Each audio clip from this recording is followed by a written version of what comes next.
Assalamualaikum warahmatullahi wabarakatuh. Alhamdulillahirrabbilalamin. Hari ini kita bisa berjumpa kembali dalam keadaan sehat walafiat. Dan kita akan memulai kembali pelajaran tematika, subtematika, pembelajaran yang keempat. Seperti biasa, pertama kita mengamati. Ayo mengamati. Perhatikan gelas yang berisi air es. Apa yang terjadi pada bagian luar gelas? Apa yang menyebabkan hal itu terjadi? Tuliskan dan sampaikan pendapatmu. Ya.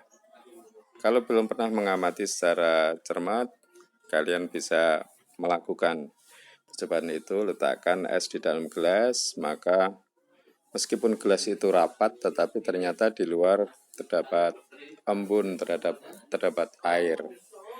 Ya. Ayo membaca. Mengembun adalah proses perubahan wujud dari gas menjadi cair. Ada dua contoh peristiwa mengembun dalam kehidupan sehari-hari. Ketika kalian memasukkan pecahan-pecahan es batu ke dalam gelas, sisi luar gelas mula-mula kering. Beberapa saat kemudian, sisi luar gelas terdapat bintik-bintik air. Perhatikan ketika kalian naik mobil pada saat cuaca cerah. Kaca jendela mobil bagian dalam kering. Ketika hujan turun, kaca mobil bagian dalam menjadi buram. Apabila kalian menempelkan telapak tangan pada kaca, telapak tangan menjadi basah. Bagaimana kedua peristiwa itu dapat terjadi?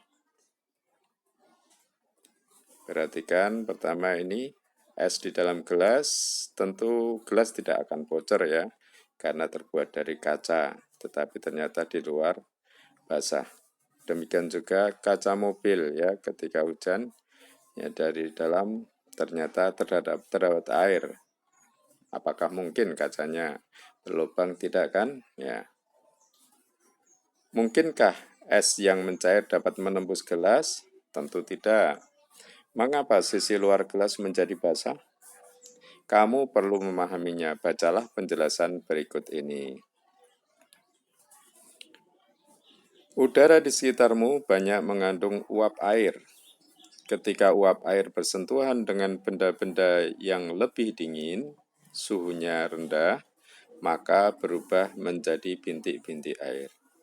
Jadi, tetes-tetes air di sisi luar gelas bukan berasal dari dalam gelas, akan tetapi tetes-tetes air berasal dari uap air di sekitarnya.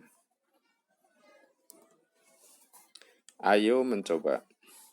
Kamu telah membaca penjelasan di atas. Adakah kata yang belum kamu pahami?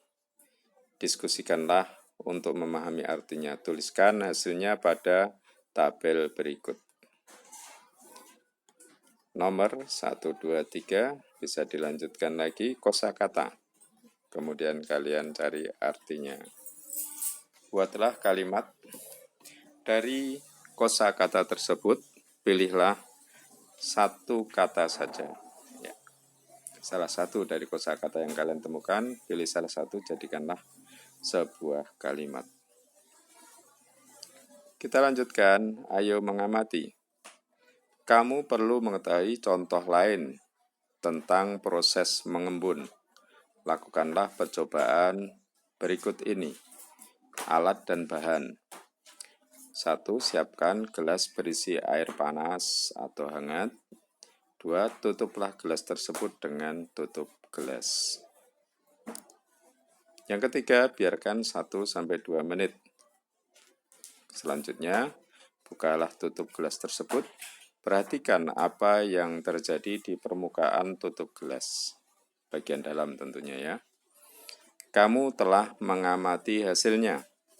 Tuliskan hasil percobaan tersebut. Ya, dituliskan di sini ya. Harus dicoba dulu ya, jangan asal menulis. Kita lanjutkan, ayo berlatih. Kamu telah membaca dan melakukan percobaan. Lengkapilah bagan berikut ini. Mengembun adalah, ya, kalian sudah paham, mengembun adalah, ya. Kemudian contoh peristiwa mengembun sehari-hari adalah, ya, tadi ada 2 contoh, kalian bisa mencari contoh, ditambahkan contoh-contoh yang lain, termasuk yang 2 dituliskan di sini. Ya, sudah. Kalau sudah, kemudian kita lanjutkan pada halaman berikutnya. Ayo berdiskusi. Di sini terdapat gambar, ya, kerjasama untuk membersihkan ruang kelas. Ada Pak Guru memegang alat pel, kemudian anak-anak juga memegang alat-alat kebersihan. Siti dan teman-temannya baru saja melakukan percobaan di dalam kelas. Percobaan di kelas menggunakan es batu dan air. Ternyata lantai kelas menjadi basah. Siti meminta bantuan petugas kebersihan sekolah untuk mengeringkan lantai kelas. Petugas menggunakan kain pel dibantu Siti dan teman-temannya. Apakah di sekolahmu mempunyai petugas kebersihan? Apa saja tugas-tugasnya? Ya, kalian sudah mengetahui dan mengenal ya. Salah satunya Pak Slamet ya. Beliau membantu, bukan beliau petugasnya, tapi beliau membantu kalian untuk membersihkan sekolah kita ya. Jadi kalianlah yang sebenarnya memiliki tugas itu. Lakukanlah secara berkelompok, wawancarailah orang-orang yang mempunyai peran di sekolahmu. Tanyakanlah tugas dari masing-masing orang tersebut. Tuliskan hasilnya di tempat yang telah disediakan. Ya. Ini nomornya 1, 2, 3, 4, 5, 6 bisa ditambah ya. Perannya. Tugasnya apa? Kepala sekolah tugasnya apa? Bapak Ibu guru, guru misalnya.